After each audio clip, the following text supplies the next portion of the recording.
আগামী ৭ দিন পশ্চিমবঙ্গের বিভিন্ন জায়গাতে ওয়েদার কন্ডিশন একটুখানি মিশ্র প্রকৃতি থাকবে। যেমন আহ, প্রথম কয়েকদিন আমরা দেখতে পাবো যে দক্ষিণবঙ্গের সবকটা জেলাতে এবং উত্তরবঙ্গেরও বেশ কয়েকটা জেলাতে আপনার হিট ওয়েভ অথবা hot and humid weather condition থাকার সম্ভাবনা আছে।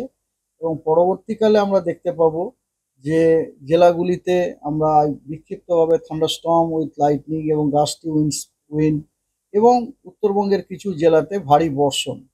আগামীকাল ৯ তারিখে উত্তরবঙ্গের দার্জিলিং এবং জলপাইগুড়ি এই দুই জেলাতে বিক্ষিপ্তভাবে দু এক জায়গায় থান্ডারস্টর্ম উইথ লাইটনিং হওয়ার সম্ভাবনা আছে। এবং দক্ষিণবঙ্গ গাঙ্গেয় পশ্চিমবঙ্গের সব জেলাগুলোতেই অস্বস্তিকর আবহাওয়া থাকার সম্ভাবনা রয়েছে, হট অ্যান্ড হিউমিড ওয়েদার থাকার সম্ভাবনা রয়েছে।